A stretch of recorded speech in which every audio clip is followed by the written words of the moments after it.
Hola, en esta clase vamos a terminar nuestro estudio del Evangelio de Juan y vamos a seguir hablando de elementos únicos en este Evangelio. ¿Qué son los elementos o detalles que hacen el Evangelio de Juan distinto o único? Entonces hay cosas que Juan hace que lo hace distinto de los otros evangelios, de los evangelios sinópticos. Vamos a observar varios. Otro elemento o detalle importante en el Evangelio de Juan son las enseñanzas yo soy.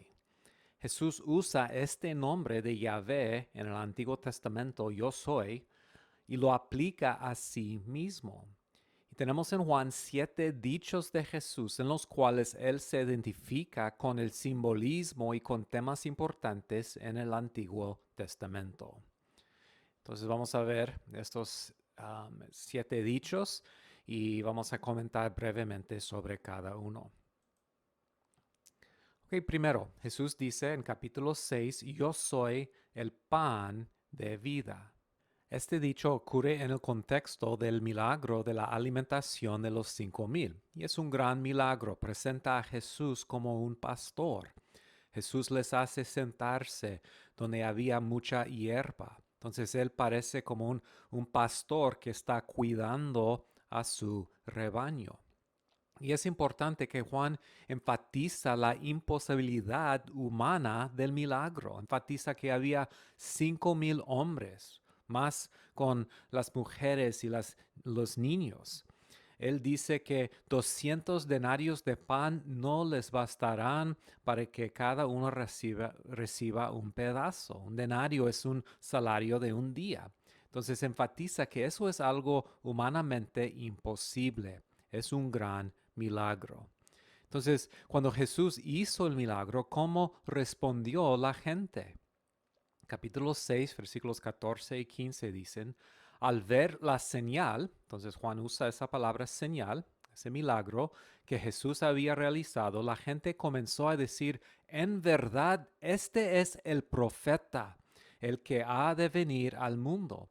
Pero Jesús, dándose cuenta de que querían llevárselo a la fuerza y declararlo rey, se retiró de nuevo a la montaña él solo. Ahora, ¿por qué responde la gente así?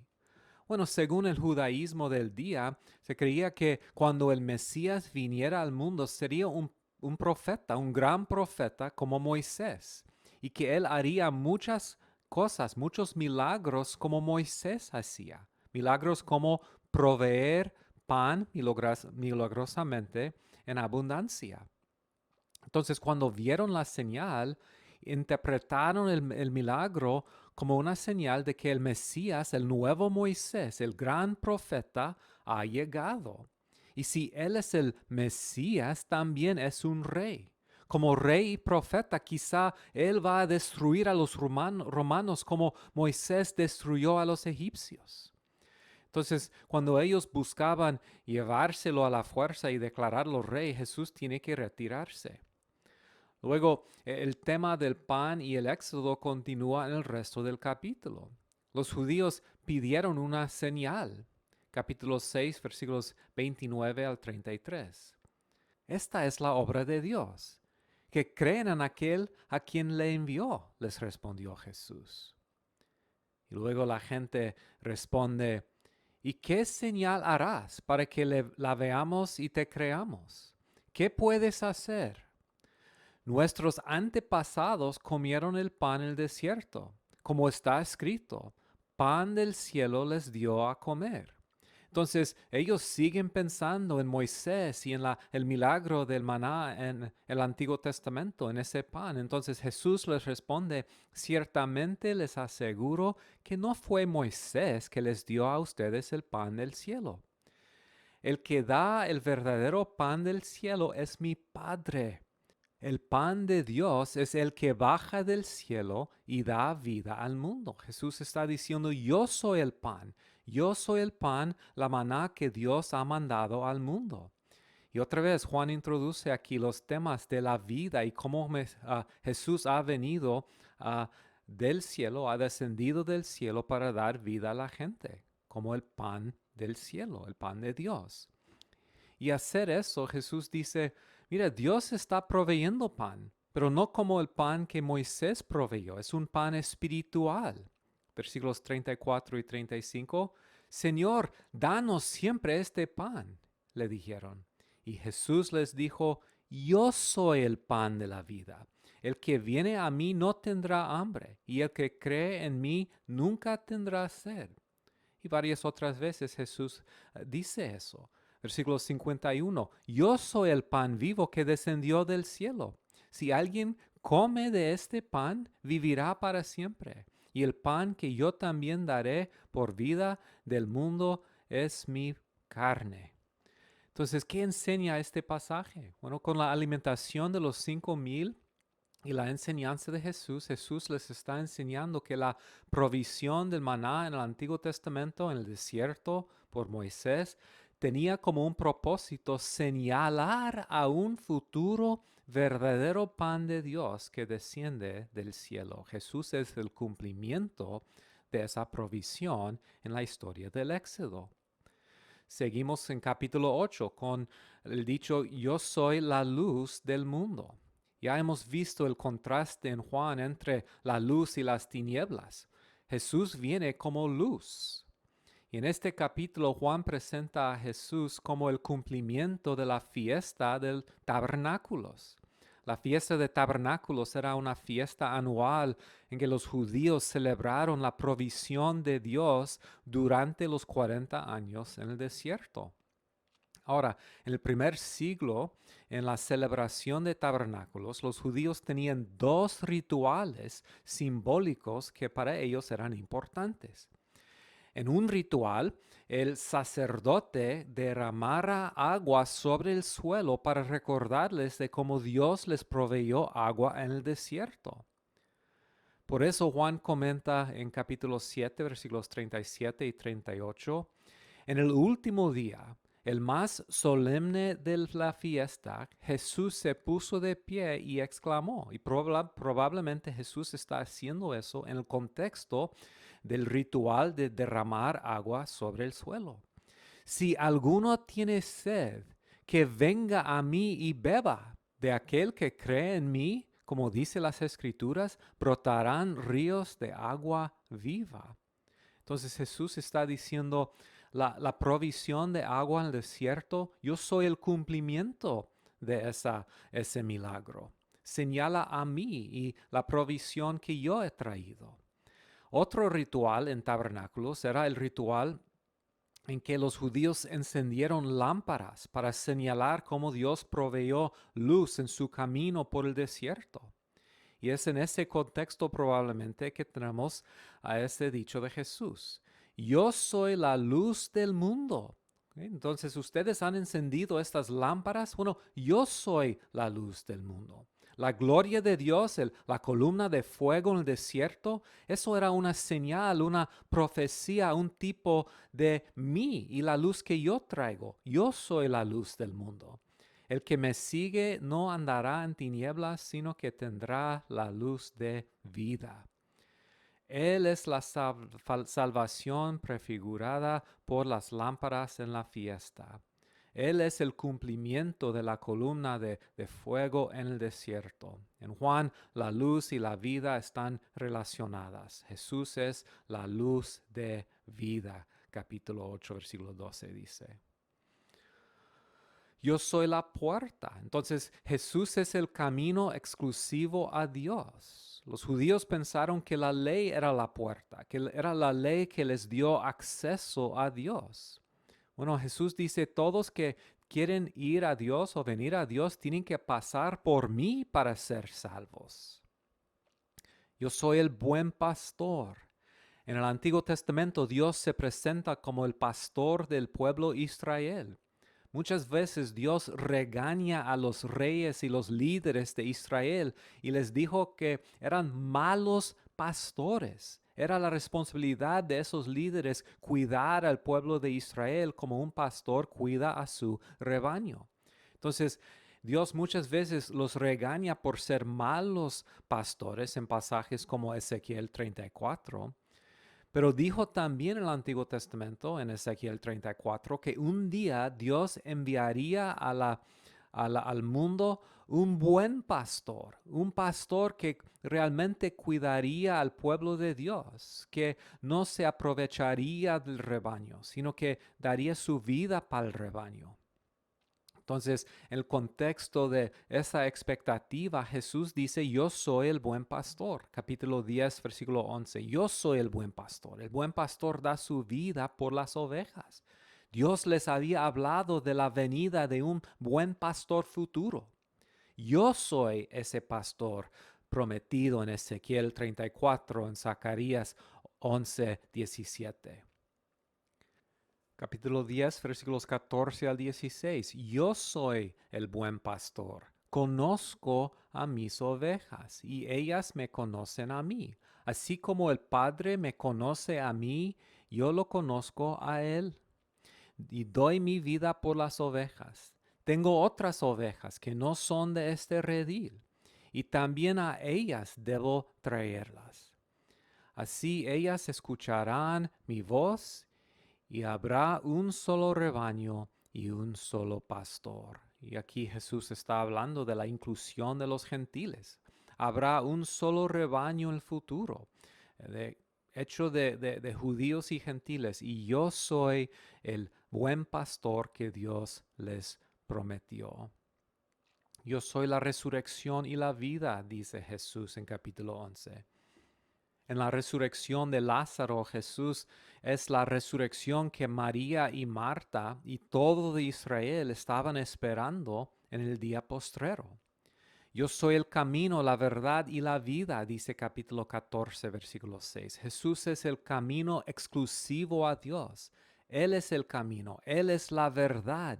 Él da vida eterna, Él es la vida encarnada que nos lleva al Padre.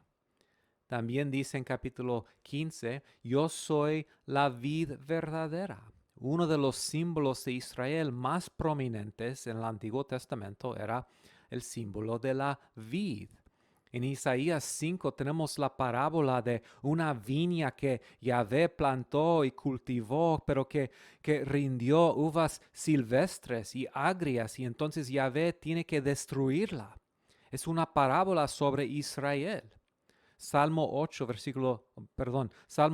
versículo 8 dice, de Egipto trajiste una vid, expulsaste a los pueblos paganos y la plantaste. Entonces la vid y la viña son símbolos para Israel.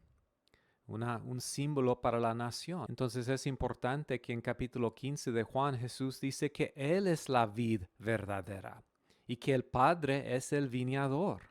Jesús ha tomado el lugar de Israel como el Hijo fiel de Dios. Él es la simiente verdadera de Abraham. Él es la vid verdadera.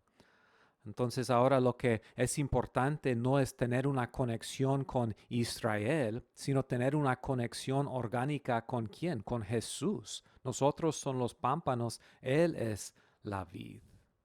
Entonces es importante reconocer cómo Jesús usa estas enseñanzas yo soy para identificarse con muchas ideas importantes y muchos símbolos importantes en el Antiguo Testamento. Jesús es el cumplimiento y todas esas cosas eran sombras del Mesías venidero. Y finalmente quiero notar cómo Jesús se presenta en Juan como el cumplimiento de varios otros símbolos del Antiguo Testamento, especialmente de diferentes fiestas e instituciones del Antiguo Testamento.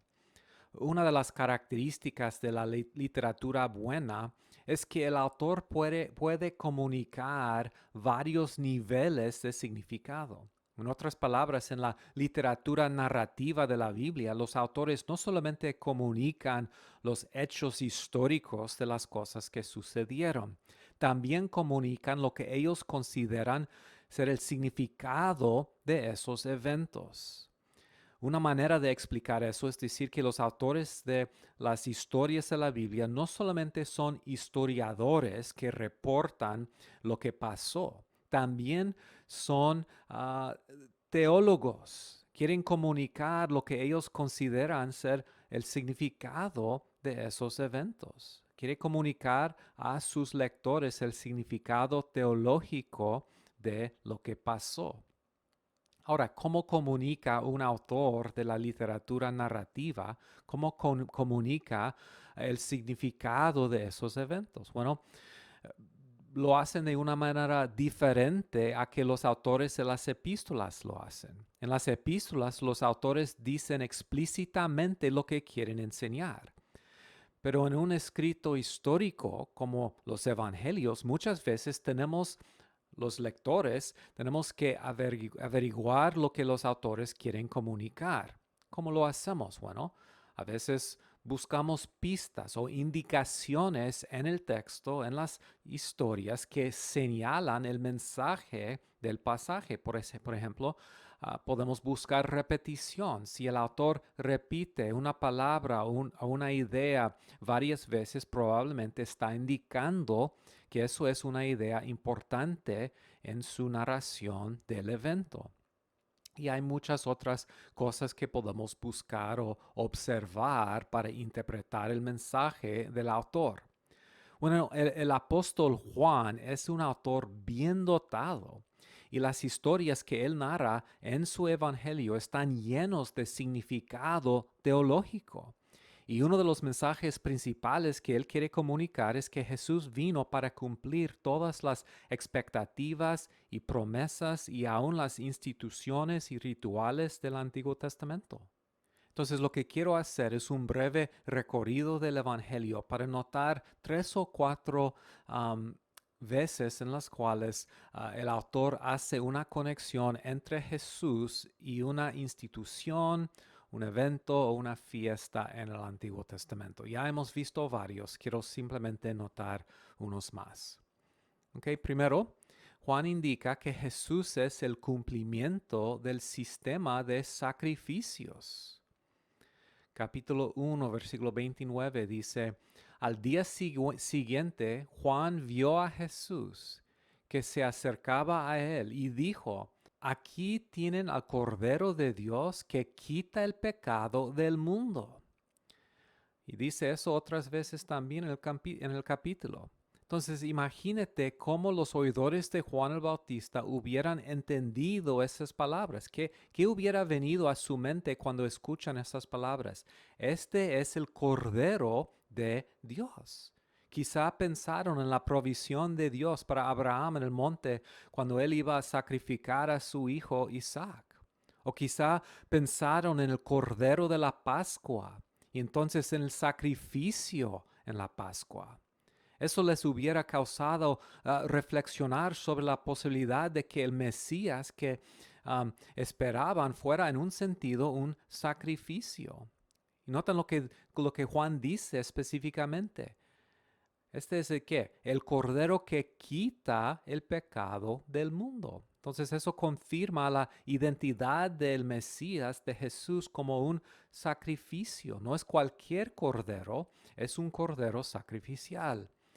En el mundo judío en el primer siglo, los corderos fueron usados para hacer sacrificios en el templo, para hacer expiación por los pecados. Entonces, el apóstol Juan usa estas palabras de Juan para comenzar su exposición de la identidad de Jesús como un sacrificio. Y esa exposición llega a su momento climático en la última parte del libro, en el libro de la gloria, la crucifixión de Jesucristo. En otras palabras, Juan enseña que Jesús es el cumplimiento del sistema de sacrificios. De una manera profética, los sacrificios y todo el sistema de sacrificios presentados en el Pentateuco señalan a un sacrificio futuro, un cordero futuro que quitará no solamente los pecados de Israel, sino los pecados de todo el mundo. También Juan enseña que Jesús trae la boda mesiánica al pueblo de Dios. En Juan 2 tenemos la historia de cómo Jesús y sus discípulos asistieron a una boda en Caná. Ahora, para entender el significado de ese evento es importante reconocer la importancia de las bodas en el judaísmo antiguo. Las bodas eran las celebraciones más grandes en esa cultura. En cuanto al costo y el trabajo requerido para hacer una boda buena, no había ninguna otra celebración más grande en la cultura del pueblo de un pueblo judío como Caná. Las bodas eran tiempos de celebración y de gozo. Muchas veces tardaron varios días. Incluían un banquete enorme y lujoso y generoso y mucho vino y alegría. De hecho, en el Antiguo Testamento las bodas eran tan importantes para la cultura judía que se usaban para describir la llegada futura del Mesías. La llegada futura del Mesías era la expectativa más grande y más esperada por el pueblo de Dios. Entonces, para describir la llegada del Mesías, usaban los autores del Antiguo Testamento la metáfora de una boda. ¿Por qué? Porque no existía otra celebración en la cultura judía más bella y más gozosa. Entonces la llegada del Mesías se describe como una gran boda con un banquete enorme. Iba a ser un tiempo de gozo y de alegría, de celebración y de abundancia. Se describe como un momento en el cual habría abundancia de comida y en que el vino fluiría libremente.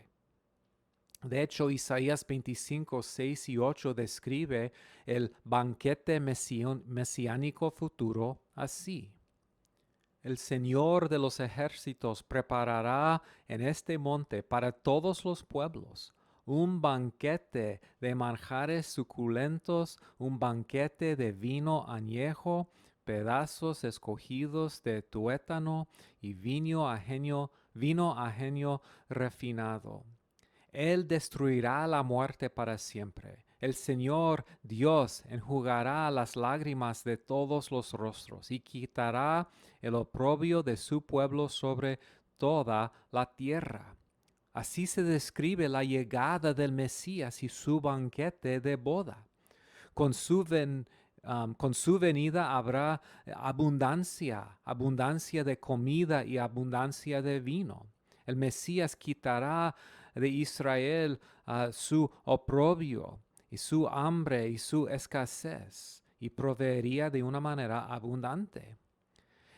Entonces, no es accidente que Juan escoge comenzar su presentación del ministerio público de Jesús en Juan 2 con su asistencia a una boda. Es una asistencia simbólica. Tampoco es accidente que el enfoque de la historia es un milagro de Jesús en el cual Él milagrosamente crea el vino del agua. En un momento de necesidad y escasez, Él llega y causa que la celebración continúe. Él trae la bendición y la provisión de abundancia de Dios. No es un detalle menor que Juan nos indica el tamaño de las tinajas.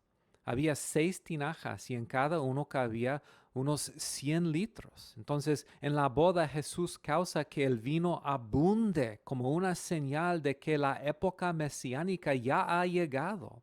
Y por supuesto, varias veces en los evangelios Jesús se describe y se presenta como el novio del pueblo de Dios. Con esa boda, Jesús viene para traer la boda y la celebración y el banquete escatológico y profético. Entonces, con esta historia, Juan indica que Jesús ha llegado como el novio del pueblo de Dios, trayendo la boda, la celebración y la abundancia de Dios. Además, Jesús es el verdadero templo, el pueblo de Dios. El templo del Antiguo Testamento era simplemente una sombra que señalaba a una realidad futura. En Juan 1:14, Juan indica que Jesús viene para cumplir lo que el tabernáculo no pudo cumplir. Él vino como el verdadero tabernáculo El Verbo se hizo carne y habitó o tabernaculó, echó su tienda entre nosotros. Jesús es el cumplimiento de la expectativa del Antiguo Testamento. Yo seré su Dios, ellos serán mi pueblo y moraré entre ellos. Él es la morada verdadera de Dios. Entonces, en capítulo 2, Jesús también se identifica con el templo verdadero, no solamente con el tabernáculo.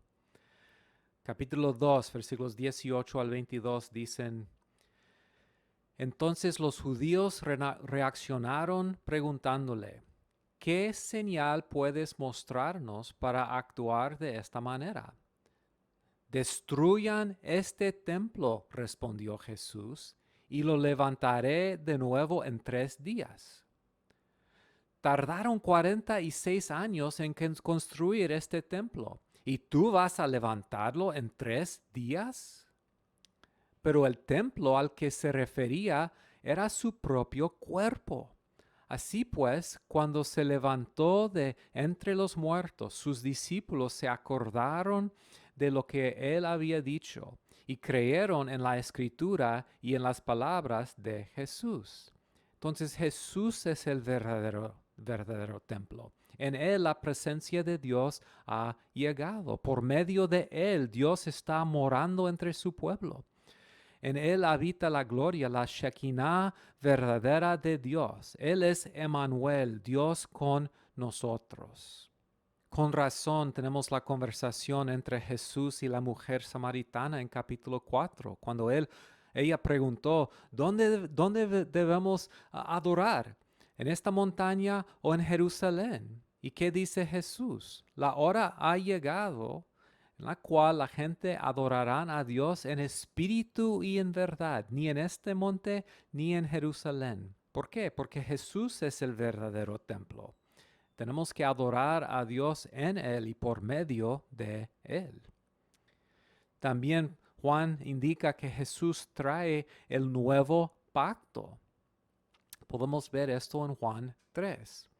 Una de las promesas más importantes del Antiguo Testamento es la promesa de un futuro nuevo pacto que reemplazaría el antiguo pacto hecho en Sinaí. Juan 3 al 8 dice: Jesús le contestó, Jesús está aquí hablando con Nicodemo: En verdad te digo que el que no nace de nuevo no puede ver el reino de Dios. Nicodemo le dijo: ¿Cómo puede un hombre nacer siendo ya viejo? ¿Acaso puede entrar por segunda vez en el vientre de su madre y nacer? Jesús respondió: En verdad te digo que el que no nace de agua y del Espíritu no puede entrar en el reino de Dios. Lo que es nacido de la carne, carne es, y lo que es nacido de espíritu, espíritu es.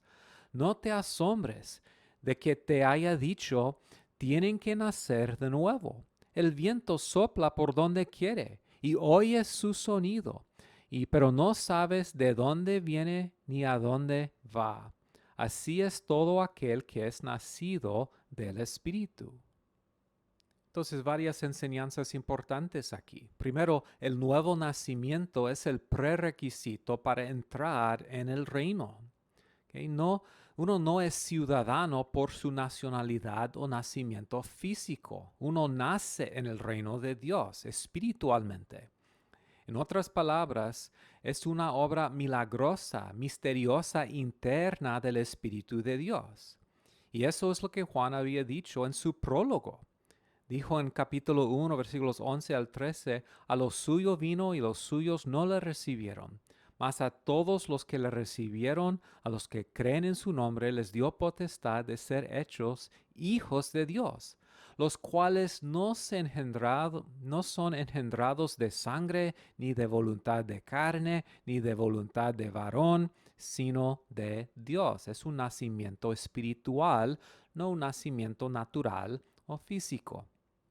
Ahora, el nuevo nacimiento es específicamente la obra del nuevo pacto. Es el nuevo pacto que hace posible un nuevo nacimiento. Mira versículos 5 y 6 de Juan 3. En verdad te digo que el que no nace de agua y del Espíritu no puede entrar en el reino de Dios.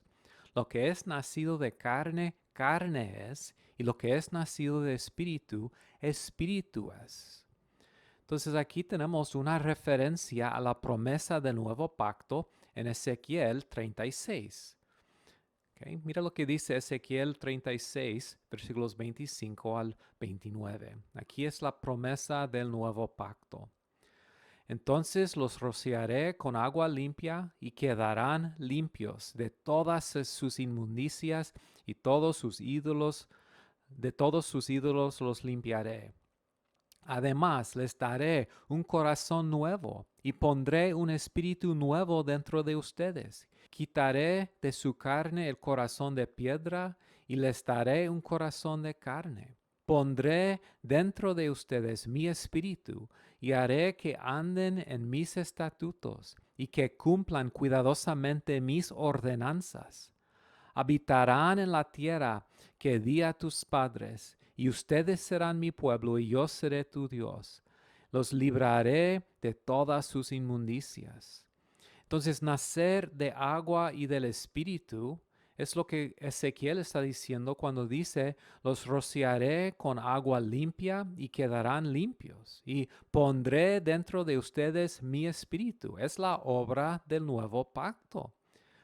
Juan o Jesús aquí está diciendo, yo soy el cumplimiento de esa promesa de Ezequiel. Es una referencia a Ezequiel 36 y es por eso que Jesús le dice a Nicodemo, eres un maestro de la ley, eres un maestro del Antiguo Testamento y tú no entiendes eso, tú no entiendes la importancia de ese nacimiento por agua y por el Espíritu. Para entrar al reino de Dios, uno tiene que recibir esta obra sobrenatural del Espíritu de Dios, una obra prometida en el nuevo pacto. Y otra vez, eso es el nuevo nacimiento y así uno entra al reino de Dios. ¿Y qué es el resultado? Ezequiel dice, haré que anden en mis estatutos y que cumplan cuidadosamente mis ordenanzas. Los libraré de todas sus inmundicias. Entonces es importante reconocer cómo Jesús presenta a Jesús como el verdadero cumplimiento de esas expectativas del nuevo pacto. Muy bien, pues espero que ya podamos ver muchos de los detalles importantes del Evangelio de Juan. Juan de una manera muy especial, de una manera muy única, presenta a Jesús como el cumplimiento de muchos de los símbolos, las enseñanzas, las instituciones y las expectativas del Antiguo Testamento. Y todo eso es para demostrar que Jesús es el Mesías, el Hijo de Dios. La esperanza de Juan, su expectativa es que muchos van a ver, van a escuchar este testimonio, estas evidencias a favor de la identidad mesiánica de Jesús y que muchos van a creer y por creer van a tener vida eterna. Eso es el propósito del Evangelio de Juan.